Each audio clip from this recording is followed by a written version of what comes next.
Tale as old as time, true as it can be. Barely even friends, then somebody bends unexpectedly. Yeah! Beast, baby!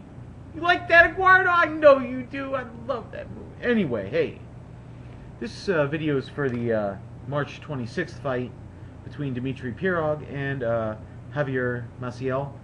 Javier Francisco Maciel. And this is the prediction vid for that. It is for the WBO middleweight title. It's the day before the fight. A lot of these fights I don't put out too early because I'm not saying they're not huge. I mean, it's for a title, but you know what I'm saying? Feel me? Come on, man. Work with me. Anyway, I'll start out with Dmitry Pirog, and break him down. We'll go from there. 17-0, 14 knockouts, 82% knockout ratio, coming off that stunning knockout over Daniel Jacobs. And in that, he was actually losing that fight. He had lost 3 of the first 4 rounds. He was getting outboxed, cleanly outboxed, out-jabbed, outworked. And then he landed that massive overhand right because Jacobs went back in the corner, dropped his hands like he said he would, and he got knocked out. I'm just saying, it wasn't like I, showed you that in when I broke Jacobs down, but that's exactly what happened. Just throwing that out there too. If you haven't seen Daniel Jacobs, my prospect perspective on him, check it out, and then look for yourself. He's 30 years old. He's 6'1", 70-inch reach, kind of a short reach for a 6-foot dude. He smoked out Jacobs, as I said. He knocked him out in the 5th. He was losing the fight, but he's got he's got power. He's got good wins over Jacobs and Eric Mitchell. He has a bit of a Philly shell defense. With that, he's got nice elbows, and he doesn't really get hit clean, with that defense. His left is always way too low. He's not a power jab, but he does work it to the head and body. Has a very sneaky straight right hand that he fires out there. Lots of lead right hands. And he throws those to the head and body. His punches come from a lot of weird angles, and they're very unpredictable. You never know what he's going to throw. Never. You could just be like, oh, you didn't even know that. Oh, you didn't know that was coming. You see what I'm saying? You never know what they're coming. The angles that he throws the punches from, he shouldn't really be throwing those punches from those, but, not a ton of speed. He is a bit of a slow starter. He does pick up in the later rounds. Throws punches to get you to throw just so he can counter you. So he is a bit of a counter puncher in that sense. He will put him out there, purposely leave one out, let you do it, come around, and then he gets you, with the shot. His sneaky left has a sneaky left hook, but he drops his hands whenever he throws punches. So I don't know why it is, but apparently fighters feel like in order to throw a stronger punch or a harder punch, they have to drop the other hand when they come over with a shot. Whatever they do, that hand always drops. You can throw just as hard coming from here and firing out as you can, loading up the way they do. I don't understand it. He adjusts his trunks after every single exchange. So they'll have the exchange, he'll throw his combos, and then he adjusts his trunks, which is a good time to he can get countered. Somebody can come move in on him.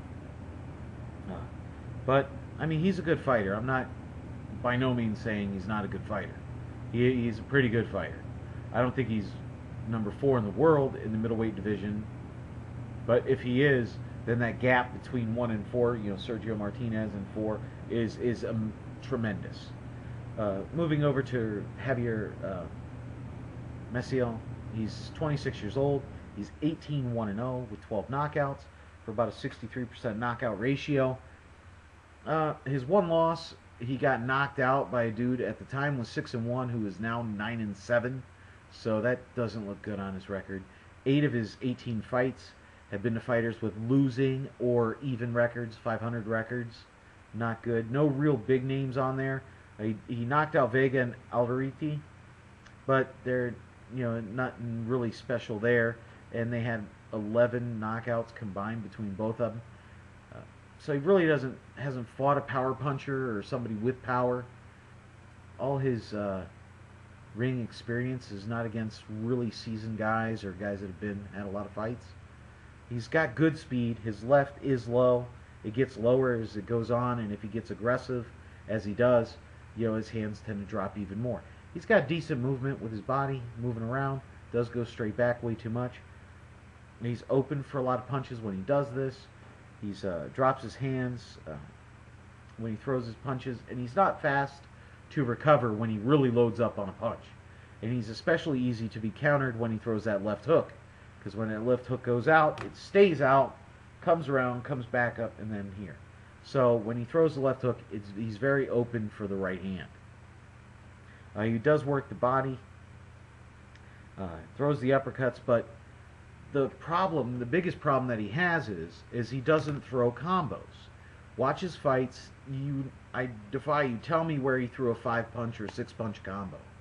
Tell me where he came in, popped the double jab, threw that body, came back up to the head. You're not seeing it with him. You see a lot of 1s, a lot of 1-2s. Very rarely do you even see a 3 in there. It'd be like one hook, bam, and then maybe 1-2, double jab right. Very rarely does he incorporate multiple punches in a combination. Hasn't fought a lot of punchers, as I said before. Only been past 7 rounds. Actually, the 7th round, past 7, 8, 9, 10. Those twice. He's went 10 rounds twice. He's never been the distance. He's never fought anybody worthy of going the distance in those fights or anything. And he's not knocked out anybody past the 3rd round. So you get past the 3rd round with him, which is usually your better fighters or the next level up of fighters, and they're going the distance with this guy. So of the 6 fighters that have survived, once they got past the 3rd round, they made it to the end. I'm not saying he's a bad fighter. I think he's a very, very good, local fighter. If he was in your area, you'd go watch him because he's good. He's that good. But he's not world champion good, and I don't think he's ready for a title shot by no means. And I think Pirog will get to him, will touch him enough times, and we'll see him knock him out. At what time? I'm going to call later in the fight, when you get around that 7th, 8th round, where you're going to see him get, I think he'll get a little bit gassed in there, just because he's not used to going that way. He's also not used to getting hit by anybody that hits anywhere near as hard as Pirog does. Okay, so that's my prediction. Knockout. We'll call the 8th round. I don't want to call 7. 7 might be a little too early. So please comment, rate, subscribe. And yeah, that's about it. Hey, Eduardo, yeah, we got another one out, man. All right. Wait, this is Bigragu. I'm out.